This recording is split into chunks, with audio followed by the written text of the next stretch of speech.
I'm going to speak for just a few minutes here, not very long. And while I'm speaking, I want you to be thinking those really tough questions you want to ask. Say, don't be bashful, don't be shy. You know, if it's kind of maybe a difficult, embarrassing question, ask it. That means it's probably a pretty good question. I'm serious about that. Let's just be real here. The way to be real is just be honest with each other and just talk about what's on our minds. I'll just start by saying, like all of you, I feel incredibly lucky in two respects. One, to be an American. You know, you don't see a lot of Americans want to live in other countries. People from other countries want to come live in America. And second, as Montanans. And we are so lucky to be Montanans. And I think whenever we start discussions like this, it's kind of good to remember just how lucky we are. As Mark said, I served our state for many years in the United States. Said, loved it. Great job. No better job than representing the people in our state as Montana. In fact, I like to say that I represented, I had about 900,000, about 1 million of the world's best bosses. That's you. I work for you, work for your parents, all your friends and relatives. I'm just the hired hand. I'm just the employee. You guys are my employers. You're my bosses. The next job I had, kind of interesting, I was over at the Cat Grizz football game about 4 years ago, and it was, the Grizzlies were playing the Bobcats over in Bozeman. At halftime, I got a telephone call, of all things. It was from President Barack Obama, and I couldn't hear him very well. The cell service wasn't very good in the stadium over there, so I drove out in the countryside a bit. And anyway, he then asked me if I wanted to go to China. Do I want to represent the United States in China? I was, sure, great. That's terrific. I love that.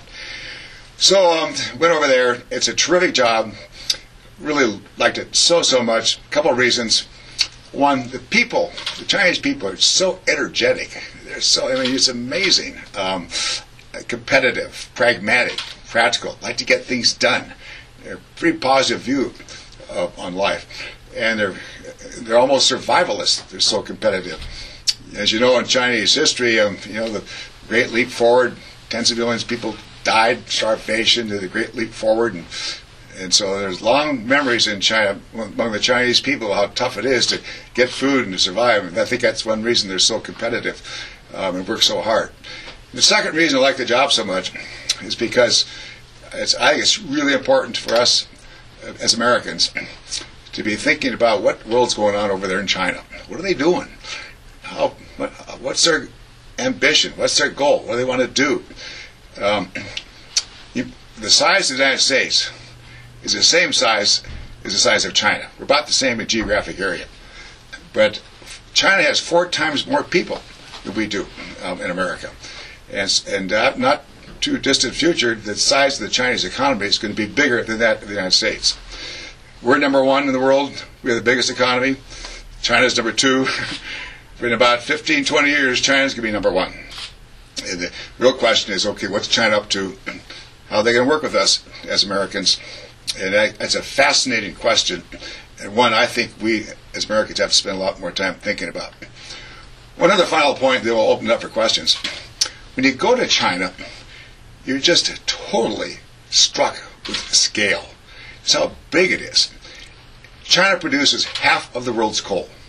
It consumes half of the world's electricity. Produces half the world's aluminum.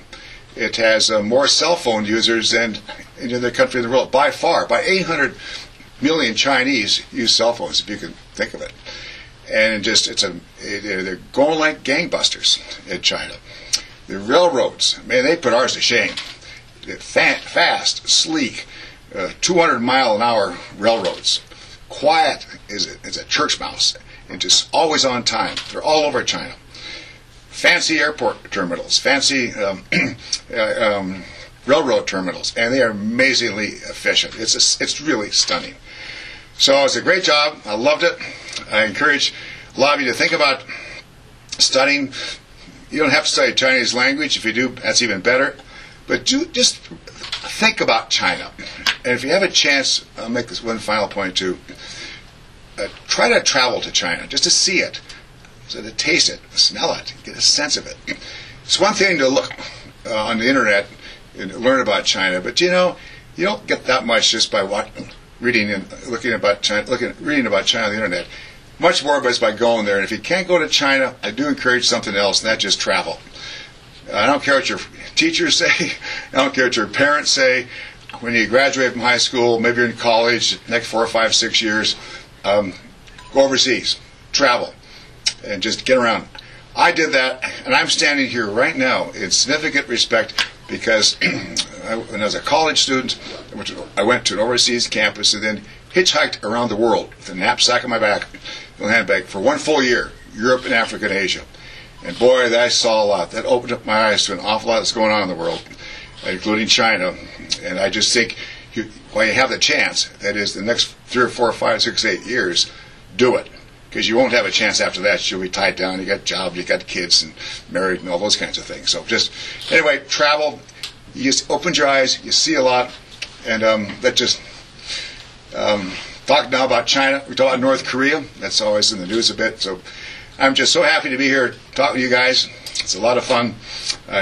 Frankly, one of the most rewarding things I've done many years past is to talk to high school kids. I think it's a lot of fun. So I'll stop there. All right, so we have quite a few classes that are on with us today, and I'd like to start with just a little turn and talk. I'd like you to take this about 15, 20 seconds and turn to your neighbor and talk about the first things that come to mind when you think of both China and North Korea. We're going to take 15 seconds, and then we're going to go around to each school, and I'd like you to choose one representative to go ahead and share some of those thoughts with Ambassador Baucus. And I think that's going to kind of kick off this conversation for us a little bit. So ready? When I say go ahead and turn and talk. Ready, set, go.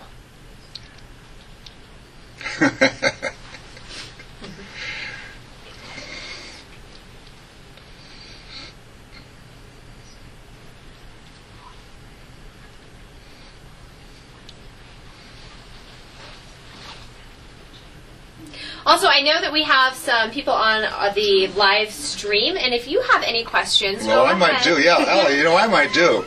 Yes. I might point to somebody over there. Now I see this is Darby. Yep, we've got Darby right in front of us. Right there. Yes. I can see Darby.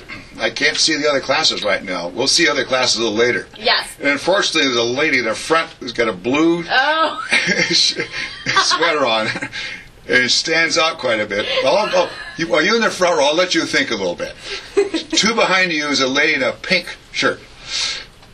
And what's on your mind? What do you want to talk about? Anybody? Okay, we got a guy over here. Okay. Darby, you'll have to remember to unmute your microphone, please.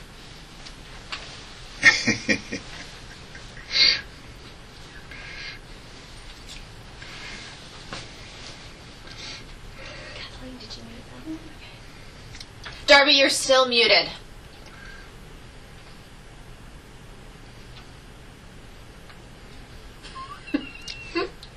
Get the teacher up here. Oh, no! There you go. There you go. It worked for a while. For a second. I know, guys, it's still muted. I think what you have to do is you hit it, you double hit it. I know. Yeah. Technology. Yeah, there you got it. There it is. Okay, good. Welcome. Okay, again. Okay, all right. What trade restrictions has China put on North Korea for its nuclear program? Well, essentially, it raises a very, very interesting point. The country that probably has the most influence on North Korea, as your question implies, is China. There's no question. And we Americans, for the last several years, 4 or 5 years, have been, frankly, trying to put a lot of pressure on China to put a lot of pressure on North Korea. And in the meantime, the United States has gone to the United Nations Security Council along with China, where the UN would pass resolutions sanctioning certain economic activity with respect to Korea. China still takes a lot of Korean coal and fish products. A large portion of the money that North Korea uses comes from coal exports, and China likes those coal, exports to come into China because China uses that coal to fuel power plants. China is cutting back a little bit. China could cut back more, but coal and some other minerals and fish are the main products that China imports from North Korea. On the other hand, China still does supply about 70 to 80% of all the oil that goes into North Korea. And China has not cut that off. And China really is in a very tough spot from the Chinese perspective. That is, they don't want to put too much pressure on North Korea, because if they put on too much pressure, then maybe all hell breaks loose in the whole Korean peninsula, especially North Korea. That is, Kim Jong-un, the leader, might lose power, and the country becomes destabilized. Refugees might flow over to China, and it just causes a lot of uncertainty. If there's one thing China does not want, that's instability on the Korean peninsula. Chinese are neuralgic. They worship. They're compulsively interested in stability. And so they're going to keep some economic ties with North Korea. We'd like them to put more pressure on North Korea so Kim Jong-un stops all this nonsense with nuclear missiles, with nuclear bombs, and also with missiles. But it's a big question. Good question. Wonderful. I'd like to go ahead and let's move to Hamilton. We'll come up the Bitterroot. Hamilton, do you have a question for Ambassador Baucus?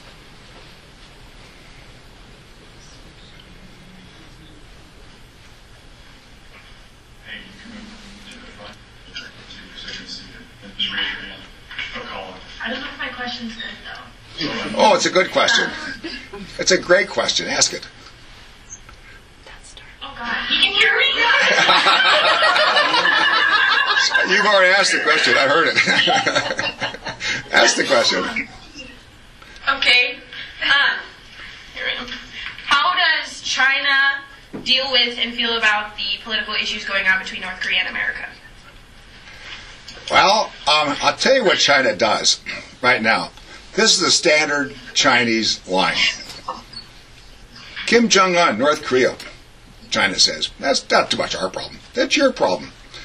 United States, that's your problem. So you and North Korea got to figure this out. That's the standard Chinese line. You hear it over and over and over again. I talked many times when I was representing the United States in China as U.S. ambassador, many times to the top China diplomat whose job was North Korea. And I heard that constantly. President Obama would come over, raise the same points, and he'd hear the same thing. They'd say, "Oh, Mr. President, that's your problem." And when Secretary of State John Kerry came over, same thing. Heard it constantly. Now, I think that's a dodge. Not just an excuse that China comes up with, because they really don't want to have to deal with the issue very much, because it's so complicated for China. So they want somebody else to do it for them. But in my view, there's no solution to North Korea that does not involve China. Has to involve China, because China's a big boy on the block. They're the big enchilada. They're the 800-pound gorilla. And China's going to be very interested in what the U.S. does or does not do in North Korea. And we Americans should therefore, in trying to find a solution to North Korea, work very much with China in a way that not just put pressure on China on economic matters, but start to talk about the next 4, 5, 6, 7, 8, 10 years of resolution in North Korea. So it's right now they say it's your problem. That's not really true. Thank you. Okay, so I'm going to have Darby mute your microphone, and then Hamilton, if you are there, will you please unmute your microphone?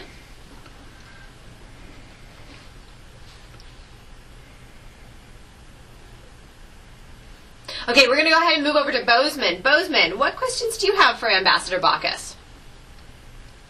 Yeah, ask anything. Ask about Xi Jinping's dog, Ask about Kim Jong-un. What's he like? I've not met him. I've met the president of China, Xi Jinping, but I've not met Kim Jong-un. Anything. Yep, Bozeman will pop up. Bozeman, are you there? Yeah. Oh, yeah, we're just, coming up with a question. All right. Okay. 1 second. I'll start pointing. I can see the classroom. I see somebody in glasses, a girl in glass front row. Hi. The guy in the white shirt. Can't see what's on your shirt, but You'd be a panda bear. Panda bear. Hey, Mr. Panda, do you have a question? Our question is, if we go to war with North Korea, will China still want to trade with us? Well, we're not going to go to war with North Korea. That would be a disaster. Millions of people would die. I don't think it's going to happen. It's a lot of bluster right now. President Trump calls Kim Jong-un that little rocket man. That's unwise. It's a lot of bluster. And he was when he called Trump what, a dotard or something. I had to look it up in the dictionary. It's in this war of words. That's what it is. It's a war of words. I don't think it's going to happen. China is just very concerned about the peninsula, the Korean peninsula. They want to keep stability there, and whatever the result is, they prefer that China, be in control. They're very much worried that whatever happens in the peninsula, that America might be too much in control with South Korea. They don't want that. And that's one reason they're biding their time, the Chinese are. Just trying to figure it out, how they can make sure that things work out in the way that they, the Chinese, like. If there's a war, North Korea, U.S., it's not going to happen. But if there were a war, China would not stand idly by. China would move in to North Korea and try to take control as much as it possibly could. Don't forget, they're right there. They're on the North Korean border. They got hundreds of thousands of troops there. So they're in a pretty strong position if that were to happen. The main goal here is for that not to happen. The main goal here is to dig down deep, understand China better, talk to China more responsibly, without tweets and Twitter and name-calling, and privately. That's what good diplomacy is all about, with Japan and South Korea, and try to find the best solution possible that way. Okay, so we're gonna go to Freud next with a question, but we'll do one more in Bozeman, and then we'll come back to Freud. But can I stop Bozeman? Yeah, absolutely. You know, it's kind of interesting. In Bozeman, New York, until recently, our American ambassador to Russia is from Bozeman. It's Mike McFall. He went to school at Bozeman High, and when he was there at Bozeman, he was told he has to take an English course. He asked, "What's the easiest English course?" And the answer he was given is debate. So he took debate, and the debate subject had to do with Russia, and so that's why he later became U.S. ambassador to Russia from Bozeman. Good guy. We have one more question. So I'm just curious, what does North Korea supply for the world? Like, what technically, if I guess we went into a world war, what would North Korea, like, if we ended up bombing them, what would they? Okay, let me rephrase that. If we wiped North Korea off the planet, we'll just put it that way. And what do they supply for the world? Like, if they weren't here, what would we be missing? Well, first of all, we're not going to be able to bomb them off the world, because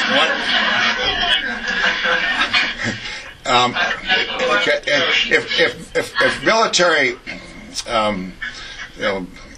battle heats up, if we try to preemptively try to knock out some North Korean missile sites or nuclear capability, Kim Jong-un would, I'm sure, declare war, all-out war on South Korea and who knows where. It'd just be utter devastation. It'd be just awful. But getting to your point, North Korea does not provide a lot of goods, not a lot of minerals, not a lot of products to the world. They're kind of a hermit. They have a hard time getting along, frankly, because they've insulated themselves so much from the world. They don't trade very much with anybody. And they engage in a lot of nefarious activities around the world to get cash back into the country to finance their missile program and to finance their nuclear program. So nothing to be lost. The trouble, Kim has been very, very clever. What has he done? He's built this terrific missile and nuclear capability so he gets attention, raises his profile, so people around the world pay attention to him.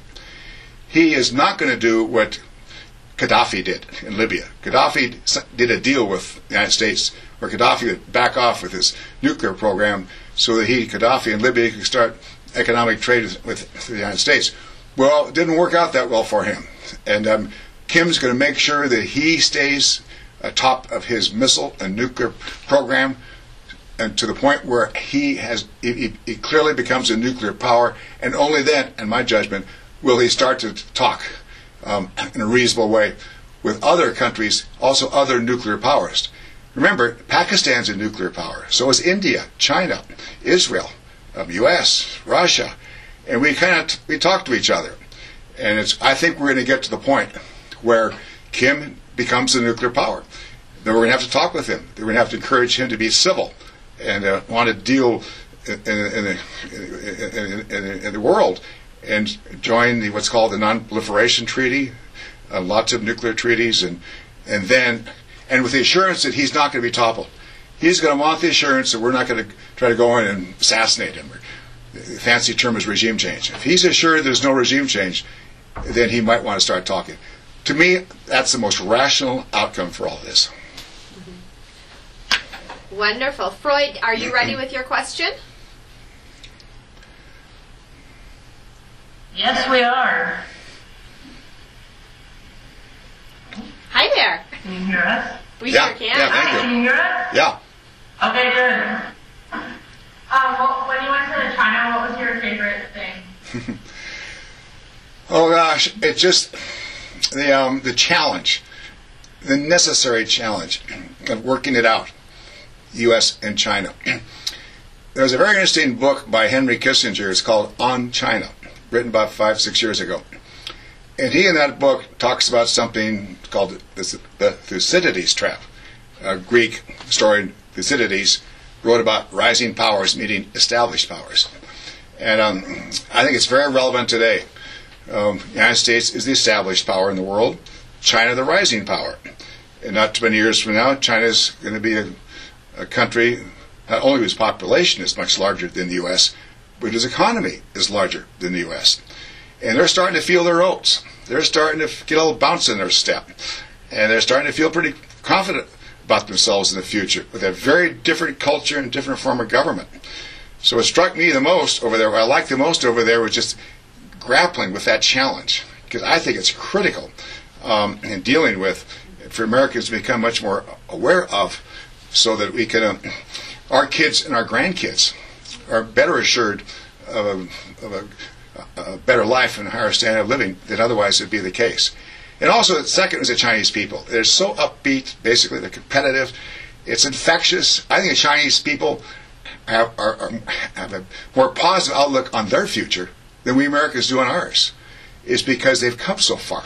And there's such a history, thousands of years, and there's a pride in China. And it's wonderful to watch. You have to accept it. That's what it is.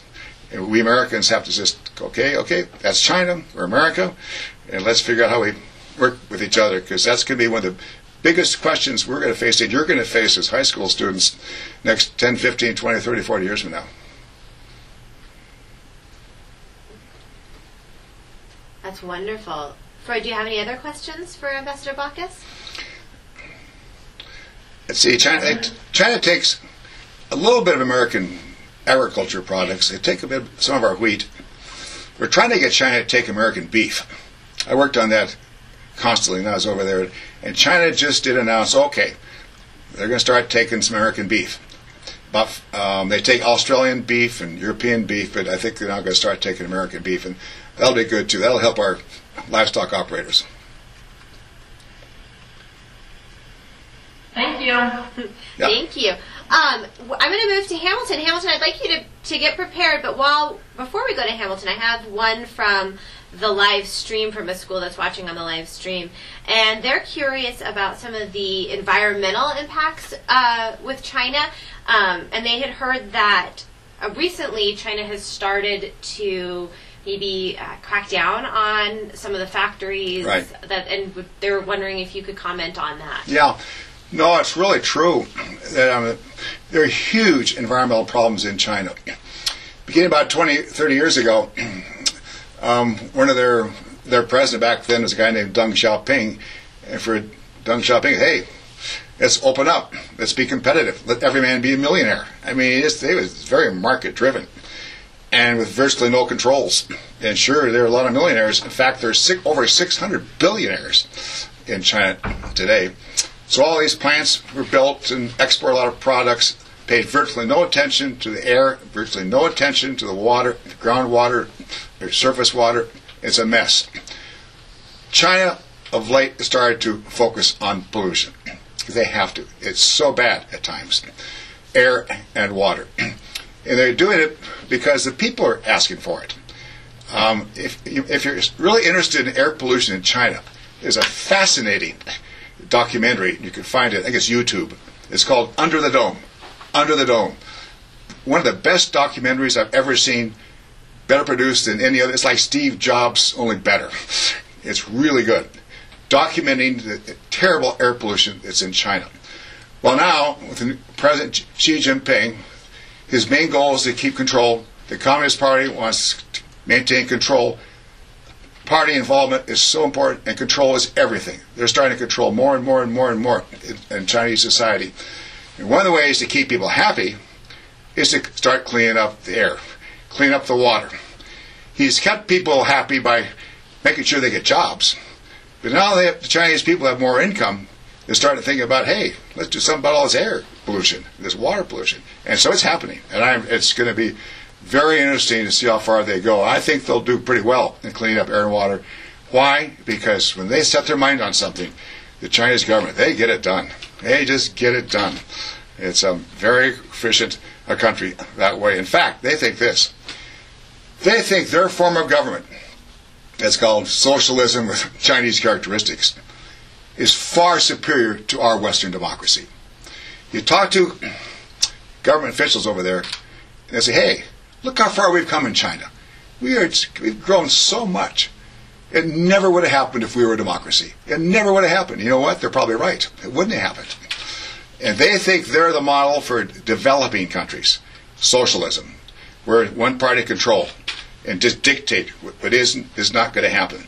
And I remember talking to Xi Jinping once. He said the sole role of the party is to take care of the people. Take care of the people. It trumps human rights. It trumps civil liberties. It's to take care of the people, and by that he meant economically. And I think now he means environmentally. Healthcare, too, is starting to be addressed much more. But they are starting to focus a lot more on the environment, as they have to. Wonderful. Hamilton, are you ready? Go ahead and unmute your microphone.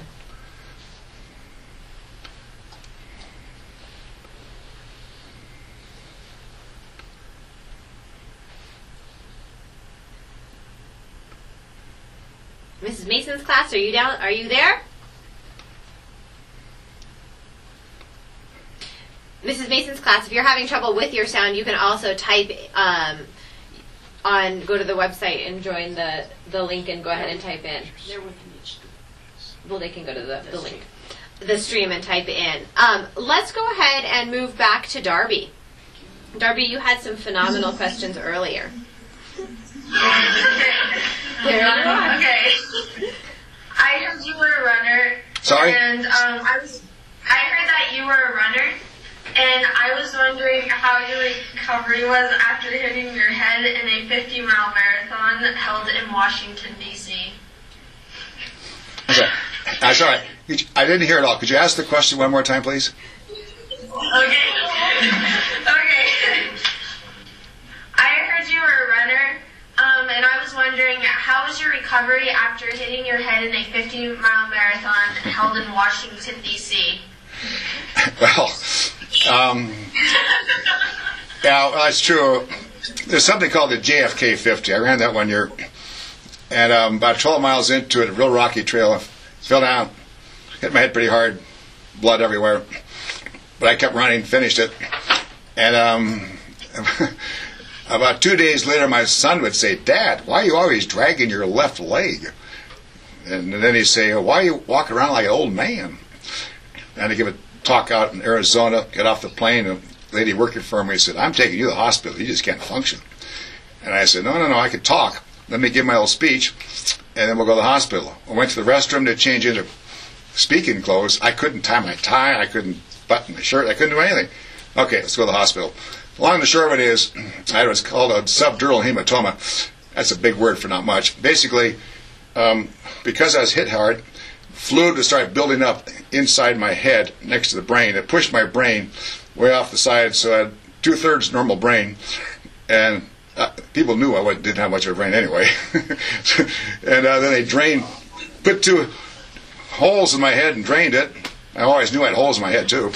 But anyway, fine after that. You know, I think we had a problem with Hamilton. Hamilton, I apologize. I think we had you muted. So let's try one more time because I do want to get to you guys. So Hamilton. Can you hear us? We can hear you. We're so sorry. Yeah, you can hear us. That's amazing. That's awesome. All right. So our question is, what do people in China think about people in the U.S.? Good question. Excellent question. You know, they like Americans. The people in China like America. They like Americans. Why? Well, clothes, jeans and movies, rock stars. They like America. They like the openness, the sense of freedom in America. They like it a lot. And it's the first thing that strikes them when they visit the United States. 300,000, back up. We Americans issue 3 million visas a year to Chinese who come over to America. 3 million. 300,000 student visas. 300,000 Chinese students each year come to America. I wish more Americans would go to China. But they love America. It's Yellowstone Park. It's the national parks. It's Las Vegas to some degree. They just like coming to America. It's look at all the people in China. It's 4 times the population of the U.S., country the same size as the U.S. So they come to America. Hey, it's open spaces and freedom of mountains. They love it. They love it over here. They like Americans.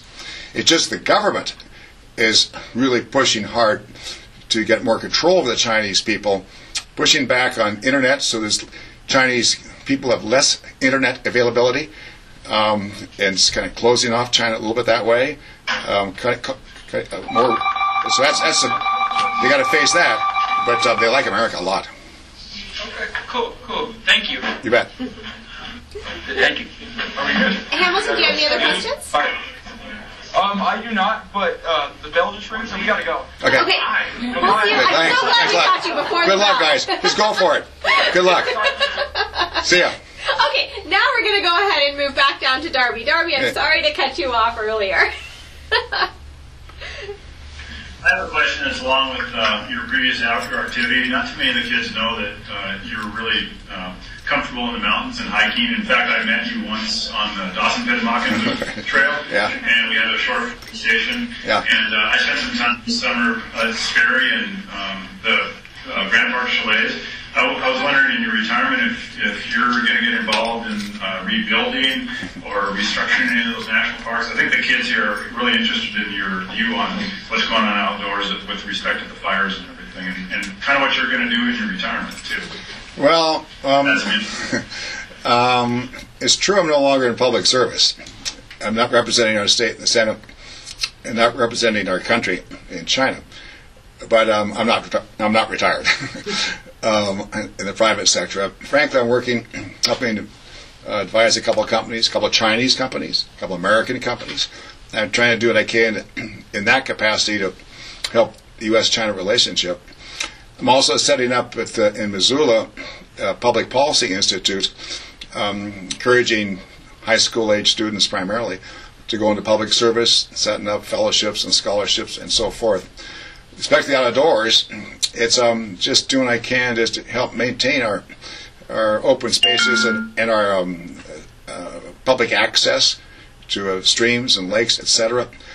In the 36 years I was in the Senate, I'm probably most proud, frankly, of all the efforts I and my office undertook to help Montana outdoors. Getting up north with the North Fork and the Flathead, protecting that, the lake, Eastern Front, the Legacy Project, that's 300,000 acres of protected land over by Sealy Swan, Blackfoot river efforts, and then down further into closer to Bozeman. Will always stay involved because we Montanans, more than people in any other state, are outdoors people. We love the outdoors more than any other people in any other state. And it's what we like so much. And that's why I moved back to Montana. A lot of former ambassadors and senators, they don't go back to their home states. They stay in Washington or do something else. No. We're here. My wife, we love Montana so much. We are here. And we just feel so fortunate. So I'll be working on it, just like all of you. Because it's our state. It's our heritage. It's our legacy. It's who we are. Thank you. I want to go back over to Bozeman. Bozeman has several classes that are all together in one room. Okay. And so I suspect that they probably have some more questions for you.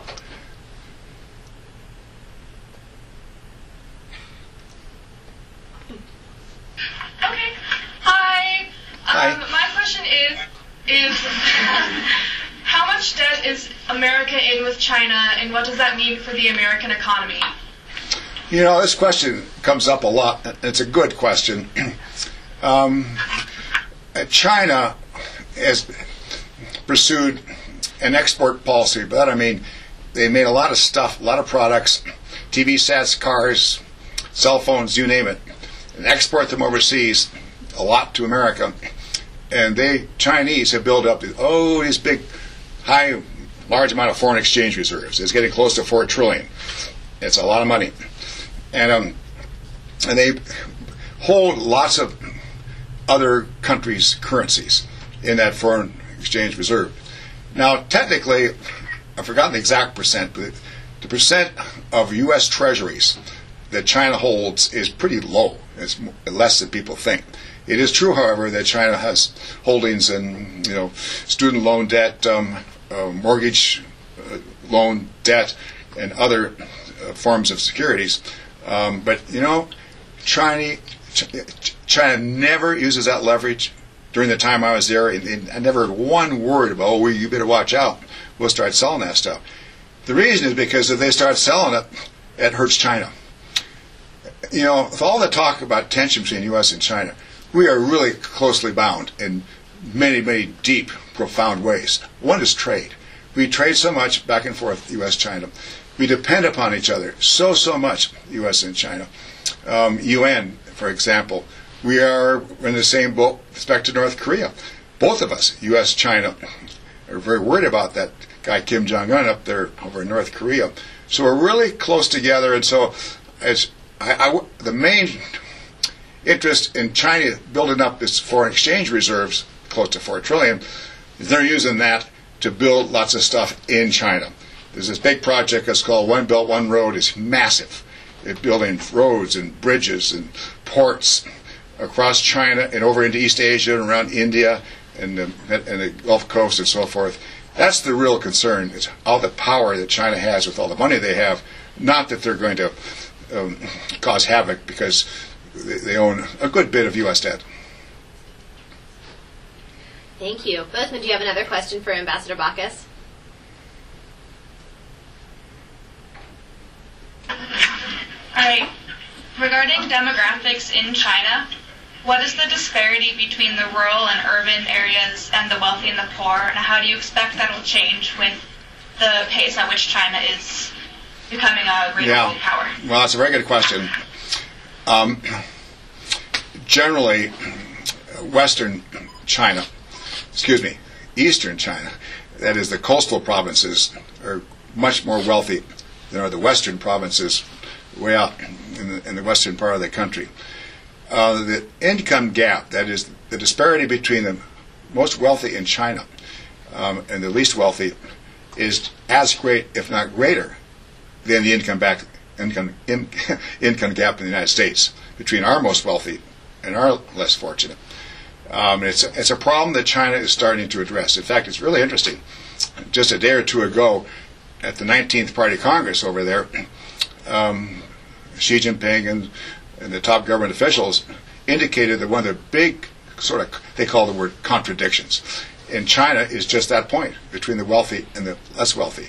I've heard President Xi say many times by the year about 2020 or 25 or 2030, they will have erased poverty in China. And I think they mean it. That's not just a throwaway line. So we'll see what happens. That's really an excellent question. It's a big problem they're going to have, how to reduce that gap between the wealthy and the less wealthy. But go way out to western China, the big province out there is called Xinjiang. It's 3 or 4 times the size of California. It's massive. Reminds me a little bit of Montana. Mountains, snow-capped peaks, lots of dry land. It's rivers, but not a lot of people. And but they're trying to address that income gap. Only now they start to really begin to focus on it. And we'll see. I don't know. We'll find out. Wonderful. We have time for one more question. Freud, I don't want to forget about you, and I want to come back to you guys. Do you have another question for Ambassador Baucus? It looks like Bozeman has to go as well. Okay. See you guys. Thank you, Bozeman. Let's go for it, guys. Give them hell. That's a lot of questions. Let's see. Freud, are you still there with us? Yep, we're still here. Okay. How would you compare your time as senator to one as an ambassador? What? How would you compare your time as a senator to your time as an ambassador? Well,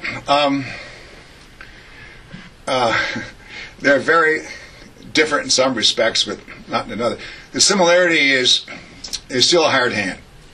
When you're a senator, you're working for the people of Montana. And I love that.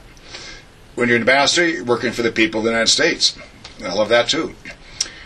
The main difference is, in a certain sense, the Chinese job was a little more challenging because we Americans have about 2,300 people working for us in the U.S. Embassy in China. So I had a handle over all that. That was a big challenge because not only is the State Department in the U.S. Embassy, but almost every other U.S. department and agency is in the U.S. Embassy.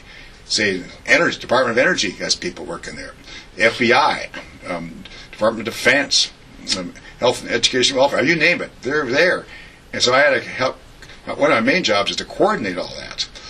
In addition to that, I had to learn a lot about China very quickly. I've been in China many times, maybe 6, 8, 9, 10 times up to that point. I had to learn so much. It's a steep learning curve. It was just, so much to learn. And and frankly, I decided not to run again for the Senate about 4 years ago because I've already done that. I love the job. It's getting a little automatic. I wanted to be challenged. I wanted to do something, jump in the world, do something new and different, sink or swim. And so I announced that I'm not going to run again.